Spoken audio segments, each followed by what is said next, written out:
I'm so excited to be with you today to share some resilience building strategies. But before we jump in success, I just want to give a huge shout out to Success Speakers Bureau for hosting this. I think it's fantastic that we get to spend a little bit of time together. Tell me where you are located in the chat box. Go ahead and tell me where you're coming from so we can get to know each other. And then while you're doing that, I am going to jump in and get started. So let me know where you're located and we will start going. All right, guys. So Garrett, if we could put that screen up, there we go. All right. So when I was a little girl, I used to love fairy tales, and they all ended with the same line. They lived happily ever after, right? But nowhere in any of the fairy tales did they mention a global pandemic or a free fall in our economy or trying to homeschool your kids while attending Zoom meetings. Right? We find ourselves in a time unlike anything we have ever experienced. And it requires a whole new set of skills, a new leadership competency that's actually been the most important leadership competency all along. And that is resilience. Now, resilience is more than your ability to just get back up after you've been knocked down. Resilience is your ability to use the adversity. It's to extract meaning from the difficult events to get smarter and stronger going forward. So in the chat box, I'd love for you to tell me which emotion best describes what you've been feeling lately. And think about the last 18 months, right? Which emotion best describes how you had been feeling? Go ahead and chat it in. And I hear things like overwhelmed and exhausted and anxious and sometimes even hopeful and optimistic. But regardless, this is the first time in my life that I have gotten to work with groups all over the world. I get to speak with Google and Johnson & Johnson and ADP and Dell and all of these great companies all over the world. And it's the first time I've ever seen everybody experience the same set of emotions at exactly the same time. But here's the truth, right? We all struggle. We all struggle at 100%. So this is my crazy family. This is my husband, Jay. This is my daughter, Riley. And, when Evan was born, I knew something wasn't right. He would kick so hard, I would drop to the ground. My doctor joked he'd be a soccer player. When he was born, the nurse came into the room and she looked at me and she said, "Honey, I've been doing this for 30 years. And in all that time, I have never met a baby this angry. Evan just cried all day and all night." So I took him to every doctor imaginable, but nobody could give me any answers. And when he was 3 years old, Evan tried to kill me with a pair of scissors because I wouldn't give him ice cream. By the age of 4, he was on his first antipsychotic. Now, again, every specialist known to man, psychiatrists, psychologists, neurologists, acupuncturists, Eastern medicine doctors, functional medicine doctors, and we couldn't figure out what was wrong. But when he was in the 2nd grade and 7 years old, I got a call from his teacher. And she said, "Ann, Evan has kicked a hole in the sheetrock and taken out an electrical cord. He's tried to strangle himself. He's threatened to kill 2 students. He's dislocated a teacher's fingers. And if you can't be here in the next 10 minutes, we have to call the police." So I drove from my home in Round Rock, Texas to Dallas, where we checked Evan into the pediatric psych unit of Children's Medical Center. And we spent the next 2 months living at the Ronald McDonald House while he underwent treatment. Now, Evan is an amazing kid. He just turned 18. He's actually graduating from high school next week. I cannot believe it. But you take some serious mental illness, add a heaping spoonful of autism and learning disabilities and developmental delays, and you just have a perfect neurological storm. You say up, he says down. You say right, he says left. You say take a shower, he says I'm going to kill you. And people kept telling me how strong I was and how resilient I was and how brave I was. And I have to tell you, I felt none of those things. But what I have learned from this is that resilience is nothing more than a muscle. And whether we like it or not, life gives us so many chances to practice building this muscle. When you go to the gym, right, you have to lift weight that is too heavy for you in order for your muscles to grow. And let's face it, right now, we are lifting a lot of weight. It's emotional weight and it's heavy, but it's hard And it's also the time that we use to get better. So I want to give you some real practical strategies. There are a lot of ways to build resilience, but today we're going to focus on 3: your mindset, your skill set, and your ability to reset. And please chat in your questions, your comments. I'll make sure I leave time to answer those. So please make sure you chat those in. So let's start with your resilient mindset. Type yes in the chat box if you talk to yourself. Type yes if you talk to yourself. And I know some of you are probably sitting there going, oh, do I talk to myself? I don't know. Do I? Yes, you do. And you listen to yourself as well. And it turns out that the stories you tell yourself about your life and what you're experiencing are actually more indicative of your resilience than the experiences themselves. So I want you to think of an animal. Think of any animal, okay? But whatever you do, do not think of a pink elephant. Like, you can think of any animal, but I don't want you to think of a big, chubby, blue-eyed, big-eared pink elephant, okay? Well, that's impossible. That's like saying, go on a diet, but whatever you do, don't think about tacos. And I don't know anybody who can't think about tacos, right? And that is because wherever we direct our attention, it becomes our reality. So I want to introduce you to your best friend and your worst enemy all at the same time. And that is your brain. Your brain is a phenomenal 3-pound cauliflower looking melon sitting on top of your shoulders. But unfortunately, your brain could care less if you are happy. Your brain could care less if you're successful. Your brain doesn't care if you're in love. Your brain's only job is to protect you. And so in order to do that, it is constantly scanning the environment for threats. Now, let's imagine you're walking through a beautiful field full of flowers. It's a gorgeous day outside, and all of a sudden, out of nowhere, a puma jumps out at you. All right, now what does your brain pay attention to more, the flowers or the puma? Well, probably the puma, because the flowers are not going to eat you.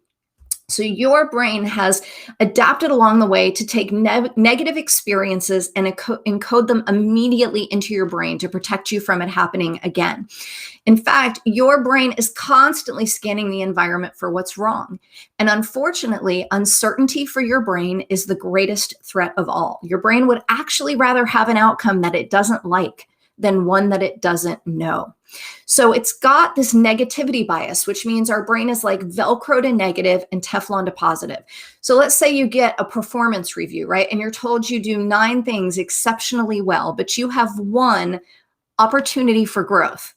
Now, tell me in the chat box, when you're laying in bed at night, ruminating about your day, is it the 9 things you did exceptionally well, or is it the opportunity for growth that you're thinking about? Because I don't know about you, but when I'm laying in bed, I'm like, opportunity for growth. I'll give you an opportunity. Let me tell you something about you that you don't know. And we just start spinning ourselves up, right?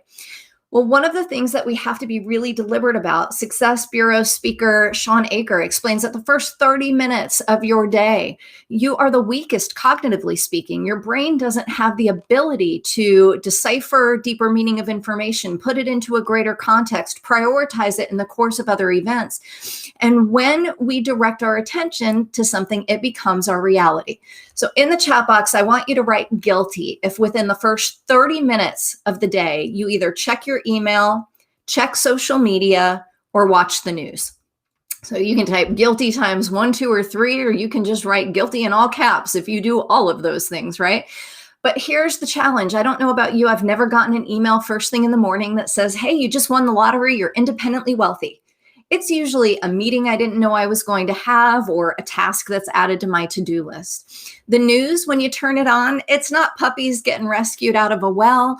It's horrible tragedy and illness and dying and destruction, right? When you look at social media, you're not thinking, my life is so great. You're thinking, how come their family looks perfect and happy and we're having fights over how to load silverware in the dishwasher in my kitchen, right? What ends up happening is your brain can't differentiate between a real threat and a perceived threat. And when you direct your energy towards something first 30 minutes of the day with negativity in it, your brain starts looking for all of the negative. It's like the pink elephant. So 1, give yourself the gift of 30 minutes in the morning for your brain to wake up, listening to an uplifting message or a podcast or snuggling with a pet or enjoying a cup of tea or coffee. It doesn't have to be huge. It's just giving your brain time to wake up. The other thing that's important to know in the chat box, I want you to tell me what percentage of alcohol sales do you think increased since the beginning of COVID? What do you think the increase in alcohol sales has been? So I will tell you that I can probably bet you don't like feeling crappy, right? Most people don't like feeling bad. So what do? Well, we try to numb those emotions. And unfortunately, that is like the pink elephant. When we try not to feel something, okay, when we try not to experience anxiety or stress or negative emotions, the problem is we increase the intensity and duration with which we feel them. And so I see some numbers coming in. Actually, in some states, it was 50%. In others, like our beautiful state of Texas, it was 500%. Because people just want to numb the discomfort. So while it's counterintuitive, when you are experiencing a difficult emotion, let yourself experience it. You don't have to marinate it. You don't have to spend all day baking in it, but you do have to give yourself permission to feel it. And the same when other people are struggling. We are well-intentioned and we say things like, come on, you have so much to be grateful for, be happy. Well, unfortunately, then not only did I still feel the emotion intensely and for longer, but now you've added shame to the mix because now they feel bad for feeling that way. So here's the thing to understand about your internal thoughts and emotions. They are not good or bad.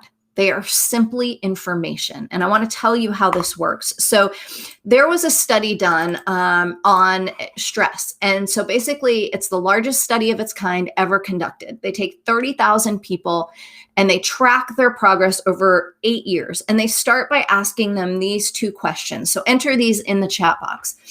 In the last 12 months, what level of stress have you experienced? Low, moderate, or high? So the first question is, in the last 12 months, what level of stress have you experienced? And I love seeing this hello from Somalia. That's so cool. Awesome. And Kevin's actually right down the road from me. Oh, Jim Rohn. That's a great way to start your morning. Absolutely. Yeah. So in the last 12 months, what level of stress have you had? Low, moderate, or high? We've got some moderates. Okay. Moderate. And second question is, do you think stress is bad for you? Yes or no? So they do this study and they start by asking 30,000 people those 2 questions and they track them for the course of 8 years. And here's what they find. For people who experience high levels of stress in the previous 12 months, there is a 43% increased risk of dying prematurely. However, it's only for the people who think stress is bad for them. So Olivia got it, right? Yes and no. The people who viewed stress as nothing more than a physiological response, for example, increased heart rate and increased breathing, that's just your brain and body needing more oxygen. That tightness in your stomach and that tension in your shoulders, that's just your body putting on armor to deal with what it's facing. The people who viewed stress as nothing more than information, not good or bad, had a 0% increased risk of dying prematurely, the lowest of anyone in the study. What we know is that your brain, your explanatory style, the way you think about your experiences, shapes your neurological and physiological response. Okay. Your brain gives you information and your neurochemistry responds. So you never go home or finish a long day and say, I had a neutral day. You say it was good or it was bad or it was somewhere in between, and your neurochemistry responds. So a huge part of building a resilient mindset is to be deliberate about the story you tell yourself about your life. Now, I told myself how unfair it was that I had a sick kid and my friends' kids were healthy. Now, that might have been true, right? But here's the key that I want you to ask yourself when you catch yourself telling that story. Is my story serving me? Are the things that I'm telling myself about my experiences helping me? And if they're not, you got to shift your story. Now, that doesn't mean you go from this sucks to this is an awesome opportunity, but you can go from this is horrible to it is what it is, or this is awful to I'll figure it out, right? Your brain can make the leap.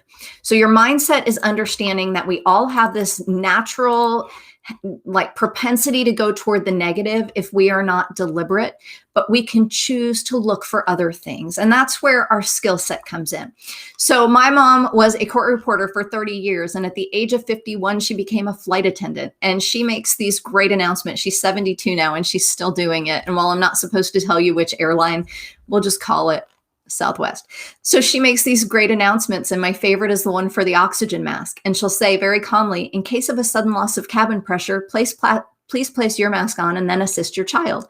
And if you're traveling with more than one child, please pick your favorite or the one with the most potential. But there is a reason they tell you to put your mask on first, because you can't give to others what you don't have. So every time you say yes to something else, you're saying no to something that you need to do to fill your cup. And people kept telling me to take care of myself. And I thought, all right, well, in between doing all of the things I'm doing, I will take a spa day. But it turns out that when we don't take time to stop, life does it for us. And I ended up with an avocado-sized tumor in my salivary gland that resulted in facial paralysis and a scratched cornea and eye surgery and 6 weeks of radiation, not before a fall down the stairs, breaking my foot in 4 places. Here's what I've learned from this. Self-care is not selfish. It is a requirement for resilience. It is not indulgent or hedonistic. It is a skill. So exercise rivals antidepressants in its ability to treat depression and anxiety. And since the beginning of COVID, 1 out of every 3 adults and children is struggling with depression or anxiety. Sleep was the #1 public health epidemic before COVID. Okay, we need time to rest our mind and our body. Another technique is asking yourself, am I spending all of my time prioritizing my schedule, or am I also scheduling my priorities? Am I taking time for what's most important? Am I making sure that my actions match my intentions? Because I know that as part of the success community, you are a natural high achiever. I am too. But I can also tell you that your resume and your eulogy shouldn't be the same thing, right? No one is going to stand over your grave and say, man, she worked 80 hours a week. She was a rock star. Make time for what matters most. Now, I'm also willing to bet that most of you don't finish a long day of work and say something like, if one more person appreciates me, I'm quitting. If I get one more compliment, I'm out of here, says nobody, ever. Yet gratitude has been found to be the #1 predictor of well-being, and I call these gratitude glasses. Now, this does not mean you wear rose-colored glasses and you pretend the negative stuff isn't out there. But what this means is that you look for what's right to help offset your brain's negativity bias. So wherever we direct our attention becomes our reality. And when you start looking for things that are good, you do a couple of things. One, you don't even have to find anything. The simple act of looking releases dopamine and serotonin, the feel-good neurochemicals and antidepressants. Just looking for something to be grateful for drops cortisol, the stress hormone, by 23%. And because wherever you attune your attention becomes your reality, when you start searching out the good things, your brain knows it's safe, it comes out of protection mode, and you're more likely to find the good stuff. Now, finding the good stuff is great, but that's like downloading a computer program. Unfortunately, if you don't install it, it doesn't do you much good. And that's where savoring comes in. Now, I call these little moments in our life that we have delicious moments, these beautiful moments where it's a great hug or a delicious meal or the first sip of coffee or feeling warm or whatever it is for you, right?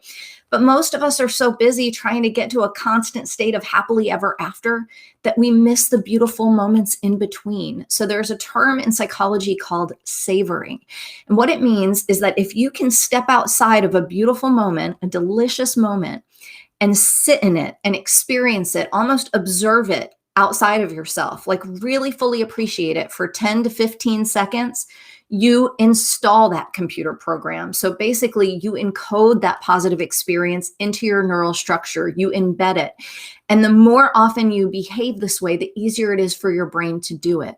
So take time out to find the beautiful moments in life. I know we're surrounded by lots of hard ones, but there are also great ones throughout the course of the day. And never underestimate the power of laughter. Laughter has been found to be so good for you. It actually strengthens your immune system. It slows your heart, cools your nervous system, slows respiration, increases pain tolerance, decreases blood pressure. Connection and humor are such a great way to build your resilience. And here's why. When you are laughing, when you are cultivating joy, your brain knows you're safe. If your focus is, I want to remove stress, your brain focuses on stress and you actually get more of it. So while it's counterintuitive, instead of trying to reduce stress, cultivate joy. Cultivate positive emotions. Watch a comic on Netflix. Listen to Sirius Radio, the comedy channel. Do whatever you can to let your brain know that it's safe. So that is our skill set. But don't forget, we have to be able to reset. We have to reset our nervous system to take it out of the sympathetic fight or flight and put it into the parasympathetic rest and digest. So here's what's interesting about your nervous system. Its job is to regulate stress in the face of danger. That's your nervous system's job. The sympathetic nervous system is your activation side. And it doesn't matter whether you're running from a tiger, getting yelled at by your boss, or just found out you won a big prize, right? The same things happen to you physiologically and neurologically. The parasympathetic nervous system controls digestion and rest and metabolism. So when your body is activated, it shuts down all of the other things you don't need to survive.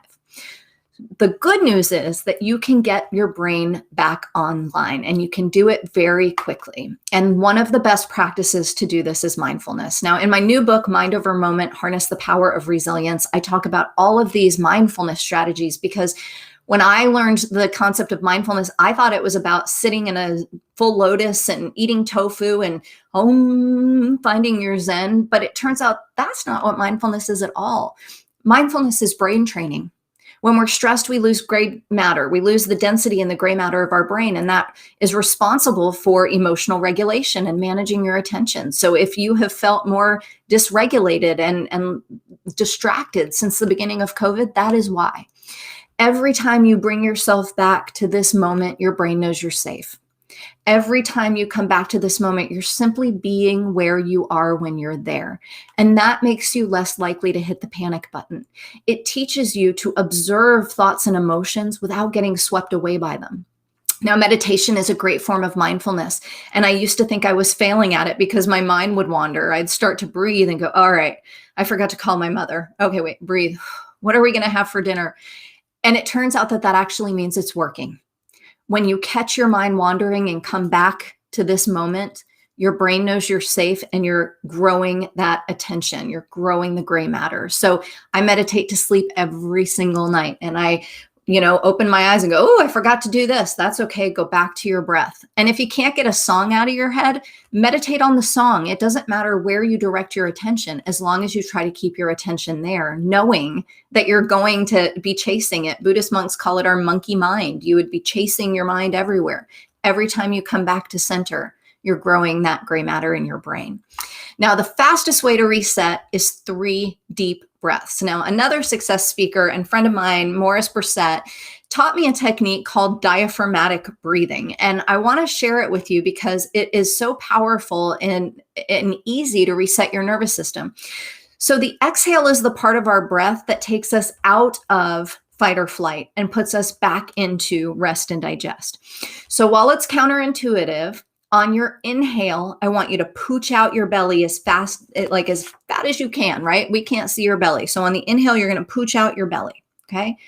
On the exhale should be longer than the inhale, and you're going to shrink the belly back down.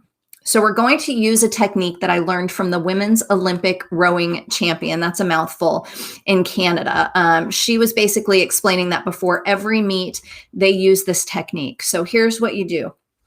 I can't see you, so I'm going to hope you're holding up your hand so I don't look silly. So we're going to trace our fingers, okay? But on the up trace, I want you to expand your belly and take a deep breath. When you get to the top, you're going to hold it for a second. And then when you trace down, I want a long exhale, actually longer than the inhale. Ready?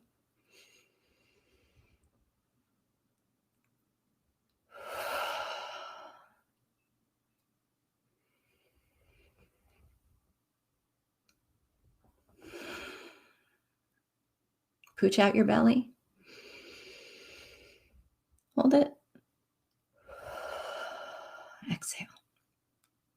Pooch out your belly. Hold it. Exhale.